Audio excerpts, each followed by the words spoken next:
Bienvenidos al estudio bíblico del libro de Santiago, capítulo 1. Muchos creyentes se esconden de las pruebas y dificultades de la vida, que nuestras buenas obras no nos justifican y no nos hacen salvos, pero son estas las que son necesarias e inevitables para evidenciar si nuestra fe es verdadera. La inmadurez espiritual. Dios busca cristianos maduros, pero lamentablemente muchas veces solamente encuentra infantes espirituales, pero un cristiano verdaderamente maduro es el que es feliz y es útil. En esta ocasión vamos a ir estudiando verso a verso el libro de Santiago, capítulo 1. Vamos a comenzar con este libro que es tan necesario y relevante para nosotros como hijos de Dios. Vamos a entender primero que este es un libro epistolar, es decir, que es una carta que tenía la intención de ser leída a toda la congregación. Este libro está considerado como el libro de Proverbios del Nuevo Testamento. Esto es importante porque te vas a ir dando cuenta cómo el libro de Santiago tiene un enfoque muy particular en la vida práctica de nosotros como creyentes. La premisa principal del libro de Santiago es que aunque nosotros como creyentes no somos justificados ni salvos por nuestras buenas acciones, estas son inevitables y necesarias para evidenciar si nuestra fe es una fe verdadera o en realidad está muerta. ¿Y por qué es importante que nosotros reconozcamos si nuestra fe es verdadera? Porque es esto lo que nos lleva a confiar y a obedecer en la palabra de Dios. Y entonces, de esta manera, podemos realmente poner en práctica la sabiduría y la gracia que Dios nos da en nuestra vida. Santiago en su carta habla acerca de una problemática sumamente importante, pero también actual, que es la inmadurez espiritual dentro de la iglesia. Esto es importante porque se evidencia a través de una iglesia estéril, es decir, que no está dando fruto y necesitamos nosotros reconocer qué está pasando. Pero ¿cómo podemos nosotros examinar nuestra propia vida y darnos cuenta si nosotros somos parte de esta problemática de inmadurez espiritual? Santiago nos da 5 puntos claves que vamos a ver desarrollados a través de su carta para reconocer si nosotros estamos cayendo en este punto. El primer punto donde se va a evidenciar una inmadurez espiritual es en la impaciencia ante los problemas. El segundo es la falta de control de nuestra lengua. El tercero es la incongruencia espiritual. El cuarto, los pleitos y la codicia dentro y fuera de la iglesia. Y el quinto y último es la acumulación y ambición material. En esta carta, él nos invita a ser hijos perfectos, pero ojo, no debemos de interpretar esto desde el punto de vista de ser cristianos infalibles que nunca se equivocan. Más bien, deberíamos de interpretarla como estos hijos que somos maduros, completos y equilibrados. Quiero animarte a que iniciemos el estudio de esta carta desde una sinceridad y disposición a examinarnos a nosotros mismos. Esto es importante porque hay que reconocer que Dios busca a cristianos maduros y fuertes en la fe, pero lamentablemente muchas veces lo que encuentra son infantes conflictivos que no tienen un carácter desarrollado. Muchos creyentes se esconden de las pruebas y dificultades de la vida sin darse cuenta que la consecuencia de esto es su inmadurez espiritual. Esta carta hay que verla entonces como una invitación a examinarnos con sinceridad para que esto pueda dar fruto de transformación en nuestras vidas y la de los que nos rodean. Recordando que la verdadera bendición no está únicamente en participar de rituales y doctrinas dominicales, sino está en actuarla en nuestro día a día. Esta carta es también una invitación para prepararnos para las pruebas y adversidades que vamos a enfrentar en nuestra vida y no a compararnos con otros creyentes, sino a medirnos con nuestro máximo estándar, que es el Hijo del Hombre. Pues la realidad es que no todos los que crecen en altura y en edad automáticamente alcanzan la madurez. Y de hecho, así como hay dolor en el primer parto natural, también lo hay en el proceso a la madurez. Y un cristiano verdaderamente maduro es el que es feliz y útil para los propósitos de Dios aquí en la tierra. Versículo 2 dice: amados hermanos, cuando tengan que enfrentar cualquier tipo de problemas, considérenlo como un tiempo para alegrarse mucho. En este capítulo vamos a ver que Santiago nos recuerda que en la vida vamos a tener que pasar por diferentes pruebas y circunstancias que no nos encantan del todo, pero la buena noticia es que él en este capítulo nos enseña 4 características principales que todos los creyentes deberíamos de usar a nuestro favor para obtener la victoria. La primera la vemos en el segundo versículo y es una actitud de gozo. Así como Pablo nos enseña en otros libros que se toma el tiempo para reevaluar sus prioridades y las considera como basura, Santiago de la misma manera nos anima a que nosotros podamos evaluar nuestras pruebas y circunstancias adversas por las que tenemos que pasar, por lo que Dios hace en nosotros a través de ella, recordándonos que el verdadero gozo está en vivir por lo que vale más.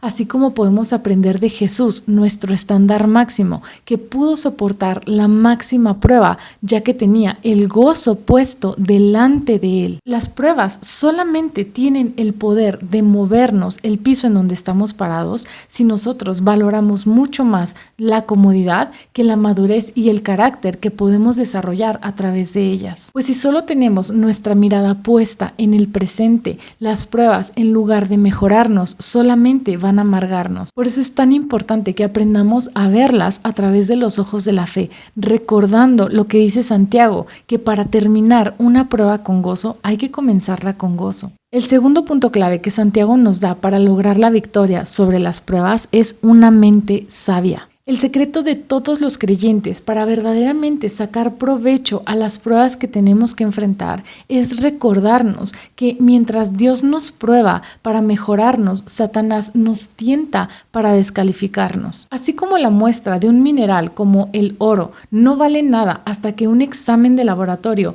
aprueba y certifica su pureza y entonces se le da valor, de la misma manera la aprobación de Dios en la vida del creyente es sumamente importante, pues es esta la que certifica que nuestra fe es genuina. Así como Santiago dice, son las pruebas en nuestra vida las que nos ayudan a madurar y crear en nosotros firmeza, paciencia y constancia. Recordar esto es clave porque la paciencia es la puerta de entrada para todas las demás bendiciones en nuestra vida. Pero ojo, paciencia no es pasividad, es aprender a perseverar en las dificultades. Necesitamos tener la conciencia suficiente como para entender que la paciencia no llega únicamente leyendo la palabra de Dios, orando, escuchando sermones o podcasts. Son las pruebas, nuestra fe y confianza en Dios en medio de estas pruebas las que producen en nosotros carácter y constancia. No hay sustituto para una mente sabia. El tercer punto clave que Santiago nos enseña para lograr la victoria en las pruebas es una voluntad sumisa.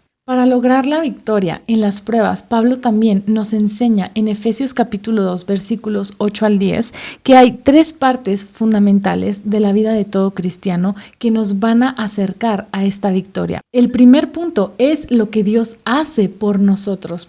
Él por nosotros provee la salvación a través de la cruz de Jesús. No es nuestro mérito, no lo podemos ganar y no lo podemos merecer. El segundo punto es lo que Dios hace en nosotros. Él nos lleva por un proceso de santificación. Es decir, que cuando Él dice que somos hechura suya, ahora todas nuestras buenas obras le pertenecen a Él. Y el tercer punto clave es lo que Dios hace por medio de nosotros. La palabra dice que nosotros somos creados en Cristo para buenas obras. Es fundamental comprender esto porque Dios cambia nuestro carácter antes de llamarnos a su servicio. Así como Abraham, Moisés y José, que tuvieron que atravesar un proceso de purificación personal antes de ser usados por Dios. Dios obra primero en nosotros para después obrar por medio de nosotros. Y esto lo hace a través de una voluntad sumisa, que no discute los planes de Dios, sino que los abraza con gozo y obediencia. Los niños pequeños, cuando están en este proceso de ser destetados por su madre, pueden llegar a sentirse confundidos, como si su madre los rechazara, pero lo que ellos no entienden es que el destete es un proceso que los va a llevar hacia su madurez y libertad. De esta misma manera, Dios usa las pruebas en nuestra vida para destetarnos de todas esas cosas triviales que nos distraen y nos desenfocan de lo verdaderamente importante. Versículo 9 dice, los creyentes que son pobres pueden estar orgullosos porque Dios los ha honrado, y los que son ricos deberían estar orgullosos que Dios los ha humillado. Esto que dice Santiago es interesante porque nos recuerda que las pruebas de Dios siempre encuentran la manera de emparejarnos. Él llama a los pobres a estar orgullosos, pues ellos han aprendido a permitir la voluntad de Dios en sus vidas, entendiendo que las riquezas espirituales nadie puede robárselas. Esto no significa que una persona rica en bienes materiales automáticamente es inmadura, más bien es una invitación a recordar que los ricos maduros son los que han comprendido que no son los bienes materiales los que nos van a ayudar y nos van a sostener en medio de las pruebas, sino las riquezas espirituales. El cuarto y último punto que Santiago nos enseña para lograr las victorias en medio de las pruebas es un corazón que confía en Dios. ¿Cómo deberíamos de orar cuando estamos pasando por diversas pruebas que Dios ha permitido en nuestra vida para moldear nuestro carácter? Santiago nos da la respuesta: pide sabiduría. La sabiduría es el uso correcto del conocimiento que ya tenemos para que entonces nosotros no desaprovechemos la oportunidad que Dios nos da a través de las pruebas para madurar nuestro carácter. Lo hermoso de este capítulo es que Santiago no solamente nos enseña qué pedir, sino cómo hacerlo. El versículo 5 dice, si necesitan sabiduría, pídansela a nuestro generoso Dios y Él se las dará. No los reprenderá por pedirla. Cuando se la pidan, asegúrense de que su fe sea solamente en Dios y no duden, pues una persona que duda tiene la lealtad dividida y es tan inestable como una ola del mar que el viento arrastra y empuja de un lado al otro. Santiago no solamente nos enseña qué pedir, sino también nos enseña cómo hacerlo. Él nos dice, pidan con fe. El mayor obstáculo para ver nuestras oraciones respondidas es la incredulidad. Con esta metáfora de las olas del mar que el viento arrastra, podemos aprender que la inmadurez y la inestabilidad andan juntas. Pero fíjate lo que dice en el versículo 12, Dios bendice a los que soportan con paciencia las pruebas y las tentaciones, porque después de superarlas recibirán la corona de vida que Dios ha prometido a quienes lo aman. El mayor premio que recibimos al soportar estas pruebas es un carácter listo para recibir la corona de vida que Dios ha prometido a los que lo aman. Fíjate qué interesante que Él dice a los que lo aman, no a los que confían, no a los que obedecen y no a los que le siguen. Esto es importante porque nos recuerda que es el amor lo que nos mantiene fieles, arraigados, motivados y seguros. Y mira lo que dice en el versículo 14, la tentación viene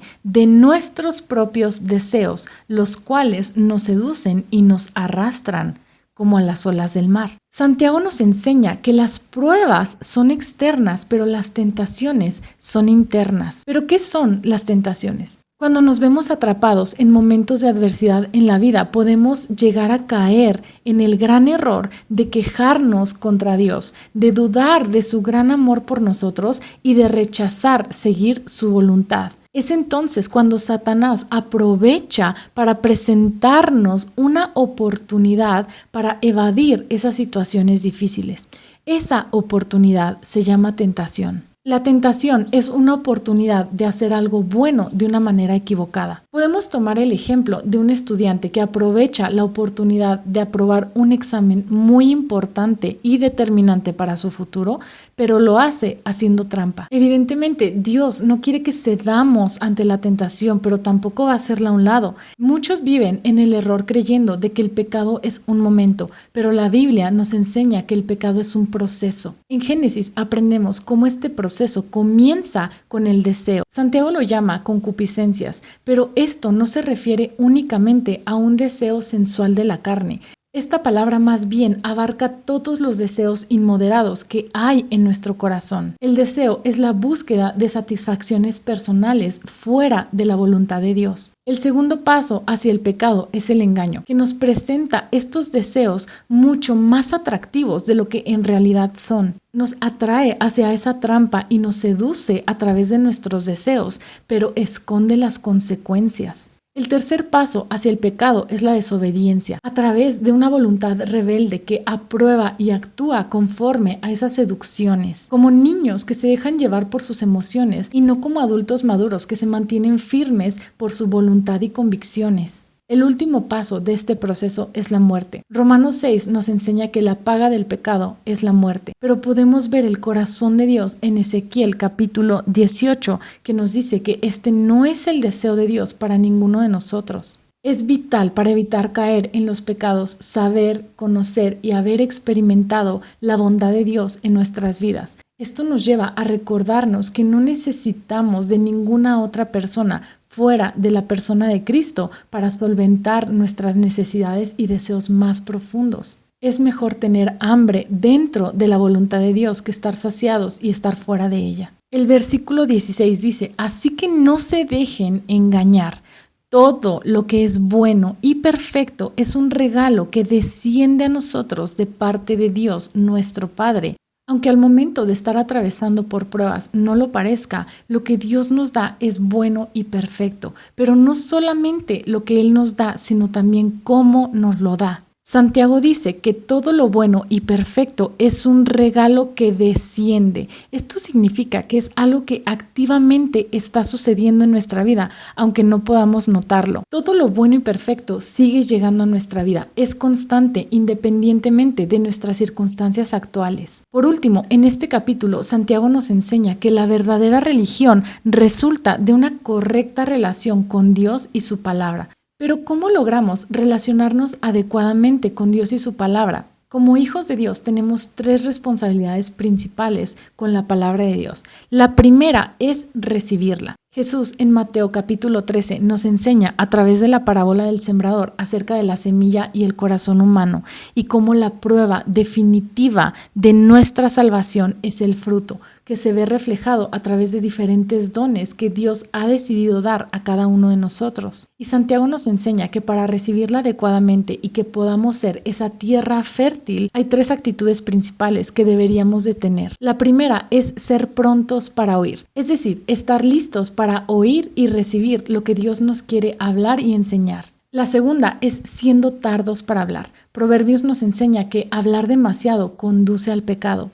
Es mejor ser prudente y mantener la boca cerrada. Y la tercera es siendo lentos para airarse o enojarse. La ira es completamente lo opuesto a la paciencia que Dios quiere producir en nosotros. El versículo 21 es una invitación para que nosotros permitamos que nuestro corazón sea cultivado con humildad por Dios. La segunda responsabilidad que tenemos delante de la palabra de Dios es practicarla. Muchas personas marcan sus Biblias, pero no permiten que sus Biblias les marquen a ellos. Escuchar un sermón, una predicación o un estudio bíblico no produce en nosotros automáticamente crecimiento ni obediencia. Santiago nos enseña que no es el escuchar, sino el accionar lo que verdaderamente trae bendiciones. No solo escuchen la palabra de Dios, tienen que ponerla en práctica. De lo contrario, solamente se engañan a sí mismos, pues si escuchas la palabra pero no la obedeces, sería como ver tu cara en un espejo. Te ves a ti mismo, luego te alejas y te olvidas de cómo eres. Es como mirarnos a nosotros mismos a través de una fotografía o una radiografía. Si aprendemos a mirarnos a nosotros mismos a través de la palabra con la profundidad suficiente, nunca deberíamos de olvidar lo que hemos visto. Mirarnos a nosotros mismos como a través de una radiografía requiere tiempo, cuidado y entrega sincera. Y el resultado verdaderamente vale la pena, porque entonces vamos a ver que Dios limpia nuestra mente y corazón de toda la contaminación. La tercera y última responsabilidad que tenemos delante de la palabra de Dios es proclamarla, y Santiago nos enseña cómo. Dios no solo desea que pongamos en práctica su palabra, sino que la anunciemos a otros. Y esto lo hacemos a través del habla, del servicio y de la separación. Versículo 26. Si afirmas ser religioso pero no controlas tu lengua, te engañas a ti mismo y tu religión no vale nada. La religión pura y verdadera a los ojos de Dios Padre consiste en ocuparse de los huérfanos y las viudas en sus aflicciones y no dejar que el mundo te corrompa. Nuestra forma de hablar revela lo que hay en nuestro corazón. Una lengua controlada refleja un cuerpo controlado. Nuestro servicio a Dios se ve en que después de haber visto a Cristo y vernos a nosotros mismos, el siguiente paso natural debería de ser ver a los demás y sus necesidades también. En el último punto, Santiago nos recuerda que separados de Dios no podemos hacer nada, pero solamente separándonos del mundo es que podemos servir a Dios. Y con esto terminamos el estudio bíblico del primer capítulo del libro de Santiago. Gracias por haber llegado al final de este estudio conmigo. Nos vemos en el siguiente video para seguir estudiando el capítulo 2 del libro de Santiago.